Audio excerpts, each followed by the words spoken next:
ओम नमो भगवते वासुदेवाय। ओम नारायणाय।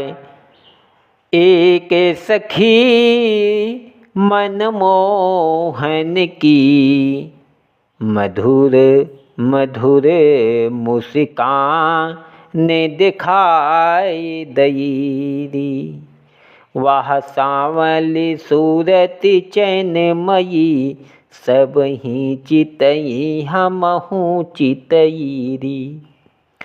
सब ही सखियाँ अपने अपने गृह, खेलत कूदत बाट लईरी। मैं बपुरी वृषभानु लली, घर आवत पौर पहाड़ भरीरी। सो ऐसे आली मैंने मन में यह बात ठान ली कि केशव मोती से प्रीति करूँगी, इसमें चाहे कोई मेरी निंदा करे या स्तुति। उस सांवली मूर्ति के सामने मुझे लोक लाज व कुल परिवार कुछ अच्छा नहीं लगता। जब मेरे प्राण उसके विरह में निकल जाएंगे तो मैं लज्जा को लेकर क्या करूँगी। इसलिए अब मैं मोहन प्यारे को अपना पति बनाना चाहती हूँ। इसमें तुम्हारी क्या सम्मति है। ललिता आदि सखियाँ भी श्याम सुंदर पर मोहित थी। यह बात सुनकर वो बोली, काहूँ प्यारी कैसे चलें, काहूँ प्यारी कैसे चलें, वाह यमुना की ओर, गैल ना छाड़त सांवरो रसियानंद किशोर। हे राधा, हम लोग अपने मन का हाल तुमसे क्या बतलावें। जो गति तेरी है वही दशा हमारी भी है। उसकी छवि देखकर हमारा चित्त ठिकाने नहीं रहता और बांसुरी की ध्वनि हमें अधिक अचेत कर देती है। ना मालूम उसने कैसी मोहिनी हम लोगों पर डाल दी। तूने बहुत अच्छा विचारा। संसार में कौन ऐसा जड़ व चैतन्य जीव है जो उसकी छवि देखकर और मुरली मनोहर ना मुरली सुनकर मोहि न जावे। वह हमारे पति होकर हमें अंगीकार करे तो लाज भाड़ में पड़े। मेटिलोक की कानी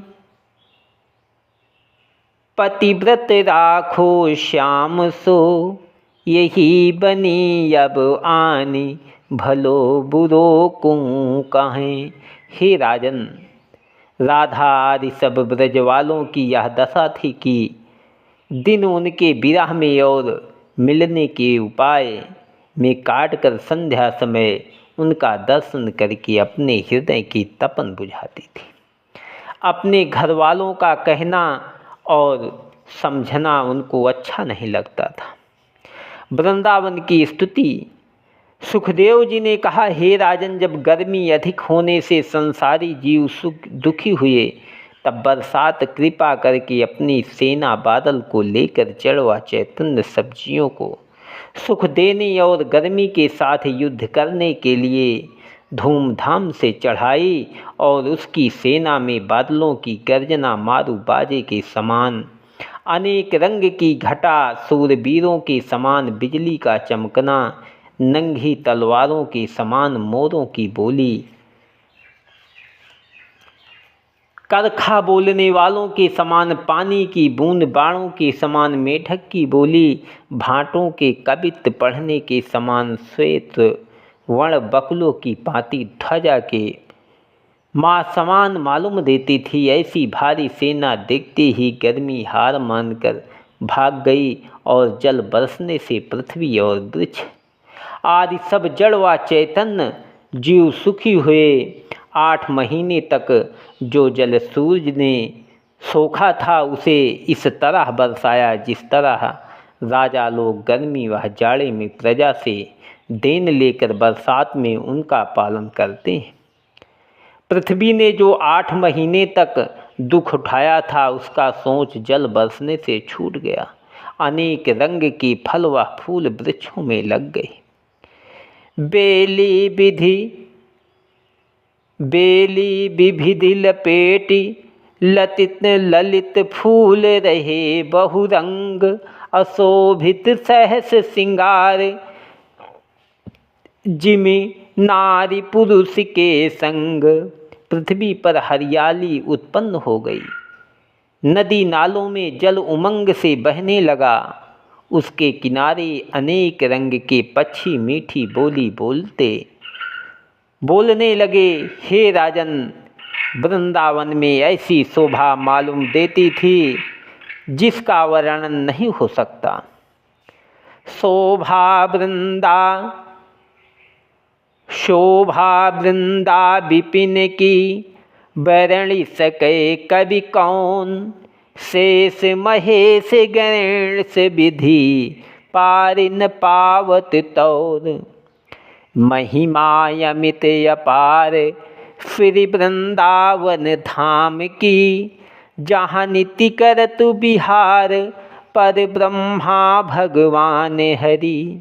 हे राजन, उस सुहावने मन में गोपी व ग्वाल लोग अनेक रंग के वस्त्र पहने हुए झूला झूलते थे। गोपियाँ मलार आदि बरसात के गीत गाती थी और उनमें श्याम व बलराम उत्तम उत्तम भूषण वस्त्र पहने हुए अनेक लीला करके सबको सुख देते थे। जब इसी तरह आनंद पूर्वक बरसात बीतकर शरद ऋतु आई, तब एक दिन श्याम सुंदर ने बलराम जी और श्री दामा आदि ग्वाल बालों समेत वृंदावन विपिन में जाकर गौओं को चराने के लिए छोड़ दिया और वृक्ष के नीचे बैठकर कहा कि हे बलदाऊ जी, अब शरद ऋतु के अच्छे दिन आए। जले आकाश निर्मल भयो, वर्षा ऋतु के अंत। जैसे उज्ज्वल चित्र, सदा माखन प्रभु के संत। इन दिनों भोजन की वस्तु में स्वाद मालूम होता है, सब छोटे बड़े को अनेक तरह का सुख मिलता है। गृहस्थी को अपने घर रहने में सुख प्राप्त होता है। राजा इन्हीं दिनों शत्रु पर चढ़ाई करते हैं और व्यापारी को माल लादने तथा साधु वैष्णव को तीर्थ यात्रा करने में बहुत सुख प्राप्त होता है। हे भाई, मुझे वृंदावन का ऐसा सुख तीनों लोकों में नहीं मिलता। इसलिए मनुष्य तन धारण करके ब्रज में रहकर वृंदावन को वैकुंठ से प्यारा जानता हूँ। तुम यहाँ के वृक्षों को कल्पतरु से न समझो। वृंदावनवासी सब जड़ व चैतन्य जीव अपने प्राणों से अधिक प्रीति रखते हैं। जाके बस मैं राहत हूँ अपनी प्रभुता त्याग। प्रेम भक्ति सो लहत नर, वृंदावन अनुराग। यह सुनकर बलभद्र जी बोले कि हे दीनानाथ, मैं इतना वरदान तुमसे मांगता हूँ कि जहाँ आप जन्म ले वहाँ मुझे भी अपनी सेवा साथ रखें। यह सुनकर केशव मूर्ति ने कहा, हे भाई, मैं कभी एक क्षण तुम्हें अपने साथ से नहीं छोड़ूंगा। तुम्हारे कारण तुम तो नर्तन धारण ब्रज में लीला करते हैं। मधुर बचन सुन श्याम के, सखा वृंद सुख पाए। प्रेम पुलक तन मुदित मन, रहे सब गहि पाए। धनी धनी तुम श्याम धनी, ब्रज धनी वृंदा विपिन। तुम्हारे गुण अभिराम, हम सब कछु जाने नहीं। इसी तरह बहुत सी स्तुति करके ग्वाल बाल ने श्याम सुंदर से विनती की, हे मोहन प्यारे, इस समय हम लोगों का मन मुरली सुनने को चाहता है। यह वचन सुनते ही केशव मूर्ति ने हाथ की लकुटिया और ऐसे प्रेम से मुरली बजाई कि जिसकी ध्वनि सुनते ही सब जड़ चैतन्य जीव मोहित हो गए। मृगादिक उनके चारों ओर आकर खड़े हो गए।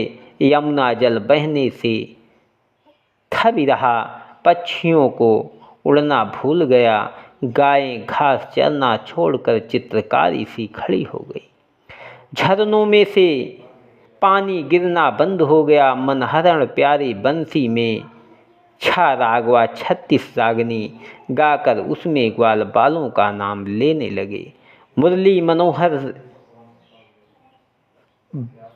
मुरली बजाते समय आँखों भौं से ऐसा भाव बतलाया कि देखने वाले मोहित हो गए। समय देवता अपनी अपनी स्त्रियां समेत विमान पर आकाश में आए। उन्होंने मुरली सुनकर अति प्रसन्न होकर श्याम सुंदर पर फूल बरसाए और कहा कि धन्य भाग ब्रजवासियों का है जो ऐसा सुख देखते हैं। परमेश्वर हम लोगों को वृंदावन में वृक्षादिक का जन्म देते तो पर ब्रह्मा परमेश्वर बैकुंठनाथ की सेवा करके अपना जन्म सफल करते। कारण करन अंत गुण निगम भेद नहीं पाओ, सो ग्वालन संग गावहीं देखो भक्ति प्रभाव। सुंदर श्याम सुजान देत परम सुख सबन को, बारे बारत तन मन प्राण धन धन कही ग्वाल सब।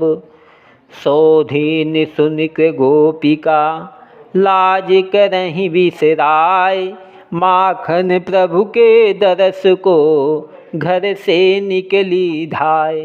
हे राजन, जब ब्रजबाला बंसी की ध्वनि सुनते ही मोहित होकर वन की ओर चली और राह में बैठकर आपस में यह कहने लगी कि जब ब्रज नाथ जी का दर्शन मिलेगा तब हमारी आँखें ठंडी होकर मन की इच्छा पूर्ण होगी। अभी तो हमारा चित्रचोर वन में ग्वालों व गायों के साथ नाचता गाता होगा। यह सुनकर दूसरी गोपी ने कहा कि सुनो सखी, जब मोहन प्यारा संध्या समय बंसी बजाता हुआ आवेगा तब मैं उसी मोहिनी मूर्ति की छवि देखकर अपना हृदय ठंडा करूंगी। तीसरी सखी बोली कि प्यारियों, इन बाँस में ना मालूम क्या गुण भरा है, जिस बाँसुरी मोहन प्यारे हमसे सुंदर वह उत्तम समझकर आठों पहर अपने मुखार बिंदु व छाती से लगाए रहते हैं और वह बंसी श्याम सुंदर के ओंठों का अमृत पीकर बादल के समान बोलती है। चौथी ब्रजबाला ने कहा कि सामने यह बाँस बोया गया था जिसकी यह मुरली बनी है, सो ऐसा भाग्य चमका कि मेरी सौती होकर के सो मोती की छाती पर दिन रात चढ़ी रहती है। जिस समय गोपियाँ आपस में ये बातें कर रही थी उसी समय वृंदावन बिहारी ग्वाल बालों व गायों को साथ लिए मुरली बजाते हुए वहाँ पहुँचे। उस मोहिनी मूर्ति की छवि देखते ही सब ब्रजवाला प्रसन्न होकर आपस में कहने लगी, मोरे मुकुट के मुकुट माथे हाथ में, लकुट साराजे साजे गुंज माल गले ललित लर्ण से। सुंदर कपोल सुति कुंडल झलक राजे, जुलप अमोख भरे गोरज कनकते। गौवन के पाछे आछे काछे काछनी के, काछे राग गौरी गाव गवावत सखन ते। आनंद के कंद ब्रज लोचन चकोर, चंद मंद मंद आवत गोविंद वृंदावन ते। जरीदार चीरा में चुन्नित की चमक चारुहार, मुक्ता किलरि पामन लो पर सत। कुंडल चमक पीठ पट लपटते कट दीपक दमक धुति, दामिनी की दरसत। नैनन को फल ले लोचन सुफले करो, यह छवि देखिबे को क्यों न जीव तरसते।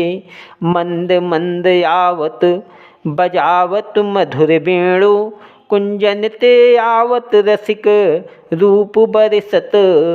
दूसरी सखी ने कहा कि देखो या मुरली केशव मूर्ति के ओंठों के बीच कैसी सुंदर मालूम होती है, जिसका अमृत रूपी शब्द कानों की राह पीने से मुर्दे जी उठते हैं। इस मुरली का बाँस जिस वन में उत्पन्न हुआ था, वहाँ के वृक्ष अपने को बड़ा भाग्यवान जानकर कहते हैं, यह हमारी बांसुरी जाति भाई है। इस बंसी की ध्वनि देवताओं के स्त्रियां अपने विमान पर से सुनकर ऐसी मोहित हो जाती हैं, उनकी कमर से घुंघरू खुलकर गिर पड़ते हैं और उन्हें सुधि नहीं होती। गौओं के चरना भूल जाता है, हरिनियार चित्रकारी के समान खड़े होकर उनकी ध्वनि सुनते हैं। बछड़े दूध पीना भूल जाते हैं, वृक्षों से मद बहने लगता है। दूसरी सखी बोली कि ये प्यारी, पहले इस बंसी ने बांस के तन में जन्म लेकर धूप पानी व सर्दी का दुख उठाया और पाँव से खड़ी रहकर परमेश्वर का तप किया। फिर इसने अपना पोर पोर कटवाकर आग की गर्मी अपने ऊपर उठाई, तब टेढ़ी से सीधी हुई। इससे अधिक क्या कोई भगवान की तपस्या करेगा। यह सुनकर दूसरी ब्रजवाला बोली कि परमेश्वर हमारा जन्म भी बाँस में देते तो मैं आठों पहर मोहिनी मूर्ति के मुख से लगी रहती और उनके ओंठों अमृत पीकर सुख पाती। हे राजन नित्य, जब तक केशव मूर्ति वन में गौ चरा कर नहीं आते, तब तक यही दशा गोपियों की रहती थी। जाबन धेनु चरा वहीं माखन प्रभु चित चोर, तहाँ आय ठाढ़ी रहे हरि सन्मुख कर जोर। बंसी धुनि सुनि कई सदा सुख पावई सब लोग, माखन प्रभु मुख सो लगी क्यों नहीं हो सुख योग। ओम नमो भगवते वासुदेवाय नमः। ओम नारायणाय